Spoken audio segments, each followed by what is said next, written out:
today is the anniversary of when Buck Island was officially returned to the sea, as this is almost to the minute as we're starting off the program, the 1-year anniversary of Joe Biden announcing that he would be withdrawing from the presidential race in 2024 and endorsing Kamala Harris.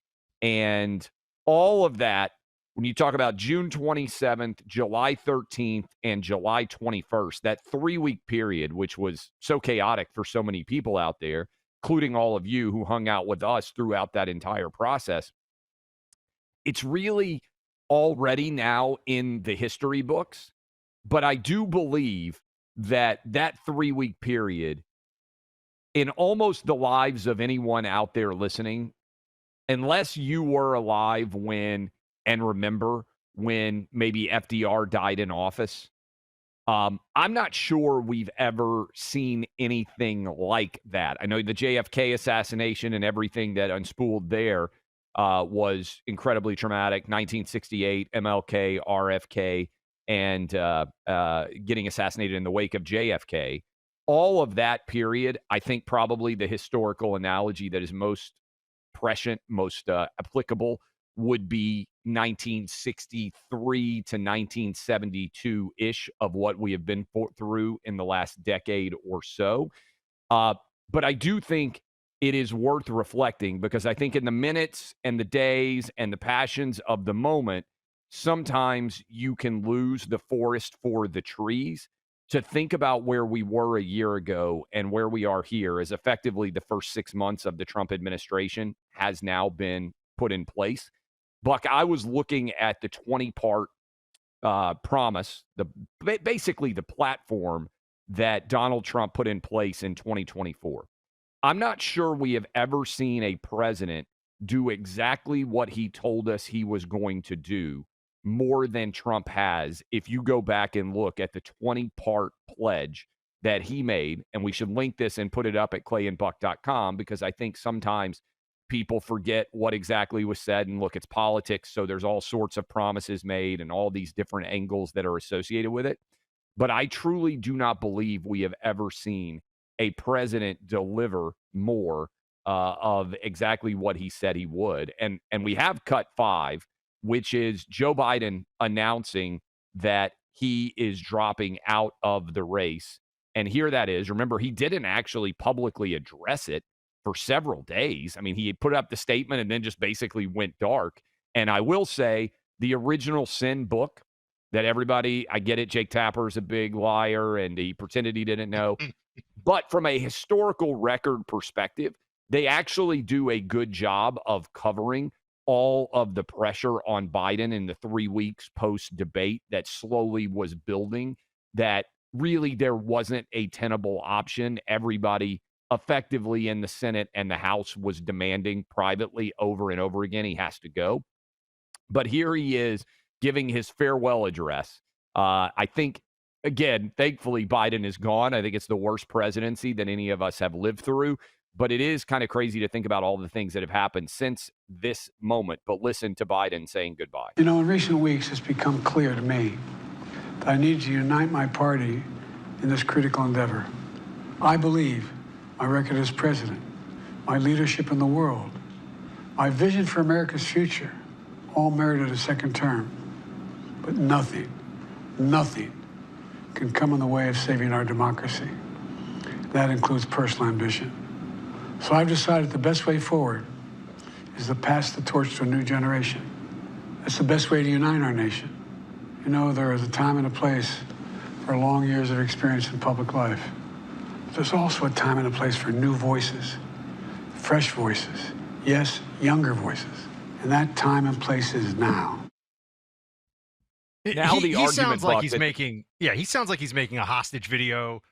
There's no part of Joe Biden. Joe Biden exists so that he can run for office and that he can be, finding some way to pillage the treasury on his own behalf. The whole thing is absurd. He didn't want to go. He got shoved out kicking and screaming. And the Democrats managed to put themselves in the worst possible situation, which was pushing Joe Biden out late in the game. Again, yes, Buck Island. Sorry for those of you who signed your name on that dotted line. It got a little bit Still buying more. property and selling it. The market got tough, but people were still buying in June, and they really got snowed under. I'm telling you, Biden thought, and I think his immediate handlers thought that they'd be able to push through this because there was no mechanism to push him out. The only way to push him out was what we saw, which was essentially every important person in the Democrat Party. And I know you said this was laid out in Fake Yes. Tapper's book.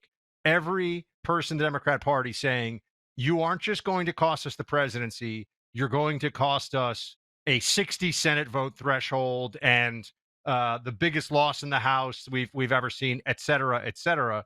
And that just says something, by the way, this whole thing about Kamala Harris, that up until Biden's dementia dropout, they recognized that he was actually better than Kamala Harris. And the fact that they ran Kamala Harris that so many Democrats voted for, it's really just a non-Trump vote. I mean, this is what I've said all along, is that there are Democrats. You get 48% of the American electorate votes for any Democrat, doesn't matter who, truly doesn't matter who. But Kamala did about as poorly as I think anybody could have in the situation. I think she was honestly the worst candidate. She makes John Kerry look like a fabulous presidential candidate by comparison. I let's play this too, by the way, not to gloat, but my steak was amazing. But this was the day when, this is not even my call. This is producer Greg, if you want to take up arms against him, Buck. Number one on the cut sheet with a highlight through it, September 29th, 2022, when we officially made the stake bet on Biden running. Listen to cut one. Buck Sexton, we have a stake bet. We have many stake bets. I do not believe that Joe Biden is going to run for re-election in 2024 because I think even Democrats are going to have to acknowledge that his mental state is so deteriorated that he doesn't have the capacity to do it. In the wake of this viral incident yesterday, are you sticking to your guns that Biden is going to run? Oh, absolutely. You're sticking to the guns. I'm sticking with it. I think that they almost take, I think there are a lot of Democrats who privately take some glee in, see, we can even make this guy president. Can I just say he did run? So it's a little, you know what I mean? It's a little, hey, he did run. He bailed, but he was the Democrat nominee until the very last second when he finally fell apart. They should have pulled him, obviously. That was 2022, just by way of reference.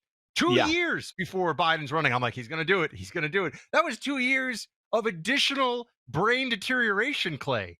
And he did run until July of the election year, which is insane.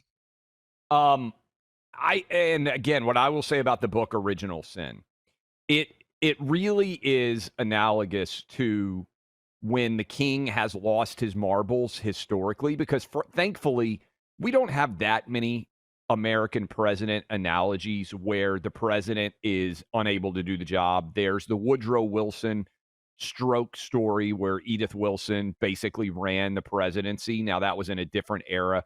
Certainly, FDR had many different health-related issues and should not have run for another term in 44. What I would put a star on for that one is we're in the middle of World War II.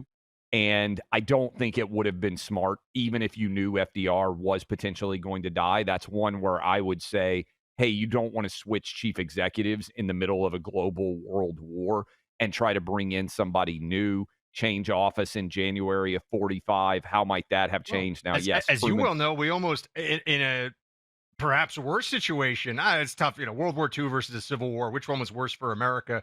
But they wanted to, they came very close. Republicans came very close to pushing Lincoln out. Yeah, McClellan almost beat him. I mean, it's one of the, I think, most compelling stories for those of you that are history nerds. The 1864 election, I think, doesn't get enough attention because people have so lionized Lincoln that the idea there would have been opposition to Lincoln or that he wasn't fervently ripped to shreds by the media when he was in office is completely forgotten. But Lincoln ran against the former head of the Union Army, who was running as the Democrat on the ticket of, hey, let's just basically settle with the South. We'll let them go our way. We'll go our way. No more war. And it was very close until Sherman took Atlanta. It was very unclear what exactly was going to happen in that race. The taking of Atlanta was seen as a profoundly momentous moment in terms of the trajectory. If Sherman doesn't take Atlanta, frankly, for those of you who are real Civil War history nerds like me, if Jefferson Davis doesn't put John Bell Hood in as the commanding officer in the Western, it was called the Western Theater at the time, even though it was just Tennessee, Georgia, I don't know that Lincoln wins re-election, because I think if he had left Joe Johnson in, Johnson was the consummate just dig new earthworks, retreat. I'm not sure Atlanta gets taken before the election. To bring up to the more current election for a second, just one thing, Clay. I believe that Democrats managed to, we've said, the biggest own goal in political history, which is one shorthand way of doing it, but they were so sure, and this is a little bit of their comeuppance for what they pulled off in the midterms. When granted, they were able to use abortion fear-mongering and defense of democracy through a very narrow slice of the electorate in very specific places to get even though Florida had like a 20-point swing, and there were New York was much better than California was much better for Republicans than a lot of people thought it would be. I mean, it was a pretty big win for the red in some blue states. In the key states, they obviously pulled off a very disappointing for Republicans election in the midterms. But Clay, I think they convinced themselves that they had the plan, and the plan was force everybody to coalesce around Trump as the nominee in the primary, and then we will destroy him. And what they really did was create, it's like they hit Trump with gamma rays. They created Super Trump. Yeah. And that actually goes to what you said too. I think they didn't realize when he was making these promises in the last a year ago, not a long time ago, a year ago, when he was promising to do, I think they thought it was all bluster, and they are caught totally wrong-footed, and they are freaked out because he's actually doing it. He's actually trying to do these things. I think one of the great historical, again, it's hard to predict history, caveats in place, all those things. Democrats believed in the wake of Roe v. Wade being overturned, they could effectively run the 2022 playbook again in 2024 and mobilize mass turnout. I think what you're seeing, and I don't know how many of you feel this, abortion doesn't even really feel like a political issue to me very much anymore. By which I mean national political issue. If you desperately care, and I know many people do, about what the abortion laws are in your state, it's a state issue. Go work hard, elect legislatures, governors, people who can implement the policies you like. But the idea that, hey, the Supreme Court and who's going to be on the ticket and it's going to mobilize women, I think like the whole, hey, the world is going to end if Roe v. Wade is overturned, it didn't happen. And I think there's kind of a panic. Every time you talk about mobilizing women in the context of that election, I think about that. The best. Well, I'm a political analyst, and the women of America, their voices are going to be heard. Remember her at the liquor store? The guy buying the champagne, and she was. That is one of the great random viral political moments in recent memory. That was so fun. She got super famous. All right. The Trump administration is determined to see our nation's economy thrive again. You see the Wall Street Journal today? We'll talk about this. The U.S. economy is regaining its swagger. That was the main headline today. But there's some interesting stuff that you may not have heard about that could benefit you specifically big time. So according to former presidential advisor Jim Rickards, same guy who correctly predicted the 2008 crash, Trump's 2016 victory, the 2020 pandemic, he thinks there's a plan that could be bigger than anybody's comprehending right now who doesn't see this next thing coming. Jim Rickards believes President Trump is about to unleash a $150 trillion state-owned asset that has been hidden for over a century. This could trigger an economic boom not seen in a century in one small sector of a market skyrocketing as a result. Act quickly on this one. Remember, President Trump moves fast. You want to move too before this becomes common knowledge. As this breaks as mainstream news, that opportunity diminishes with the minute. So go check out what Jim's got to tell you. Go to Jim's interview right now, birthright2025.com. That's birthright2025.com.